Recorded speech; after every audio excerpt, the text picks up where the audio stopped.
up our discussion on mental health, I thought it was a perfect opportunity to finally discuss this movie. This is my new favorite movie, without a doubt, next to Perks of Being a Wallflower. And I have to say that yes, however, the movie is based around a main character with schizophrenia. They did it justice by simplifying it into a more digestible movie for all audiences rather than just the dark tone teen movie. And we have a special guest. Hey, babe. Whoa. Okay, you can tell your part. Yeah, following up on what he said, it is an incredible movie. There will be no spoilers in this movie, but you have to go check it out immediately. As you were saying, yeah, it's based on a boy who has schizophrenia. However, it also talks about the things that aren't normally normalized with like mental illnesses, especially invisible ones, because don't forget this is an invisible illness where people can't necessarily tell if you have it or not because they're not you and they don't know what you're going through. But it talks about like the people around you's point of view and like goes really in depth with that and like the emotional aspects on the illness too, not just the physical parts. And it like really shows what schizophrenia is without being like too scary, so like some even younger kids than like 14 or 15 can watch it as long as you like understand what the movie is like kind of talking about, like if you understand the topic. However, it was a really good movie. You can talk again. Alright. I'd have to say, okay, so like comparing this one to Perks to Being Wallflower, both movies do justice how they're centered around the main character. They don't really they don't have like these extra scenes where they show like other high school activity to make it feel like, oh yeah, you're at a high school. No, this is all within these characters, and for specifically, Words on Bathroom Walls, the whole movie is centered around the main character. There's very little. I would say there's very little scenes where they jump and show other the actions of other characters. Everything is surrounding this one character, and just with Perks of Being a Wallflower, how they have the flashback sequences, and they have the main character when meets his friends and he's in the friend group, and there's no two different things you need to pay attention with Words on Bathroom Walls. Everything is everything is surrounding the main character, and that's it. Characters wise, they did a fantastic job the way they wrote these characters. Not to mention the acting. The acting is fantastic. Can I say something? Yeah. As my mom, who is a person that has never watched Perks of a Wildflower, that doesn't mean you have to go watch Perks of a Wildflower right before you watch this movie, but I suggest watching both because both are very meaningful and have a huge explanation. Perks of Being a Wallflower is a little darker though. Definitely darker. I wouldn't recommend a 9-year-old watching it. Anyways, but yeah, again, we're trying to keep it on track. This is about the main movie, Words on Bathroom Walls. All right. Anyways, so the way the acting and the characters, they really feel realistic.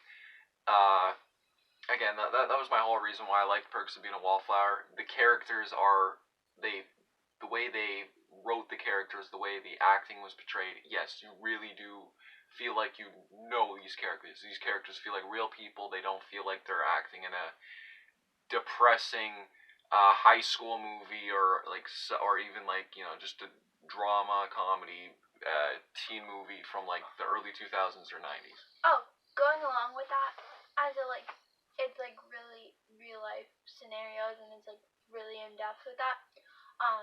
There's a person that I know and they like have issues, not like you wouldn't want to call them crazy issues because you never should use that term because it's not a bad thing, but they have special invisible illnesses, and this movie made me think of them a lot, and I started to understand what they are going through and how they are managing and how how they might not have the correct support system, and I started being there for them. I'm just gonna touch on the characters briefly between the main character. There's kind of like there's nothing really to say aside from like but no, it's for the most part the side characters were written really well, especially the parents. The parents really do feel like real parents, not your helicopter parent and not your parents that don't care. Like these are definitely they definitely studied the psychology on how parents would react to their children having that illness. Like they did a fantastic job with that.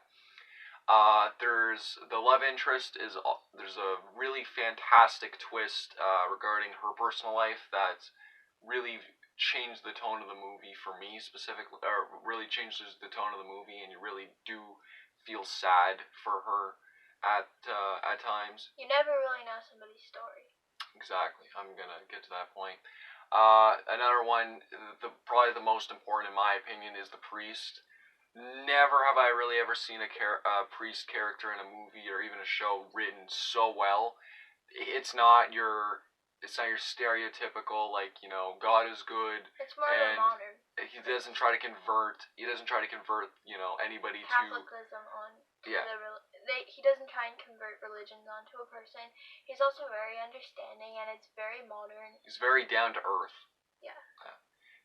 Andrew Garcia, I think that's the actor. Fantastic job. Fantastic job.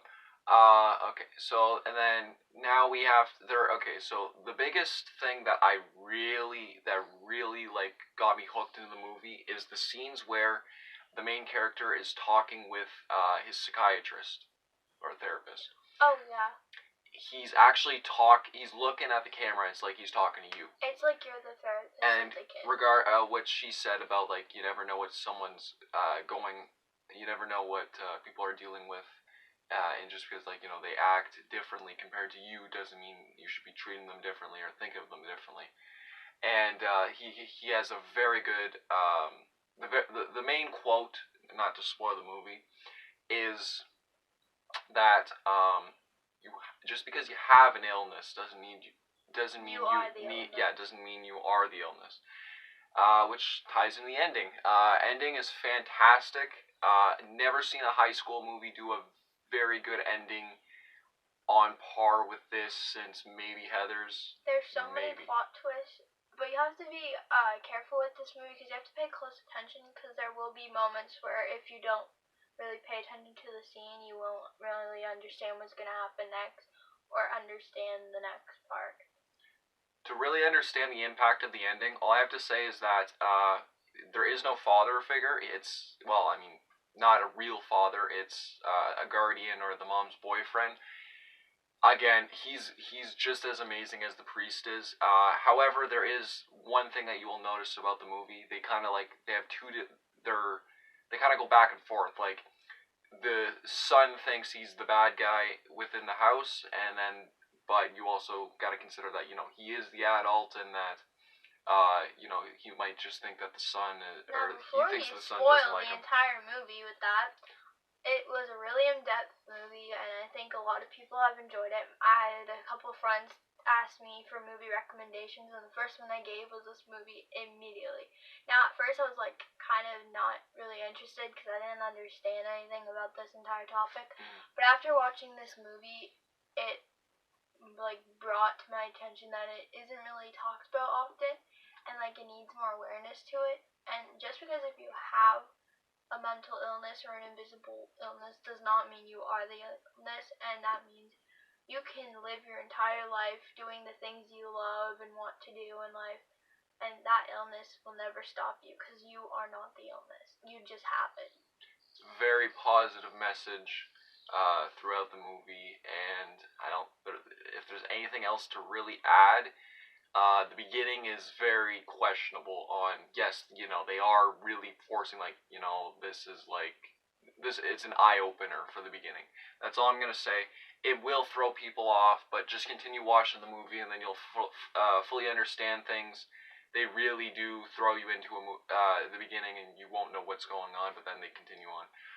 That's all I have to really say. I'm not sure if you ever watch Roger Rules or any of the Diary of a Wimpy Kid movie series. Well, one of the characters in the movie was really good at his acting job.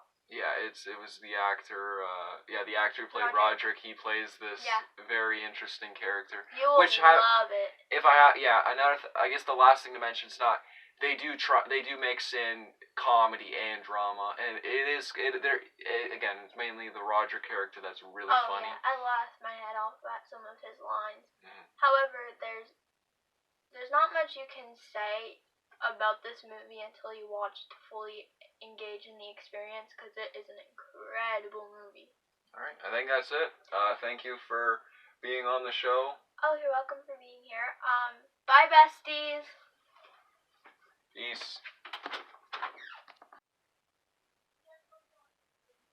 Check the group chat. You're gonna laugh. After. No, just check it now. It's more Sir, important than have you life been itself. into illegal substances recently? Shut up, you fucking fatty! No. Who sent you? Josh, your tits are fake. How does it feel having fake tits, bro?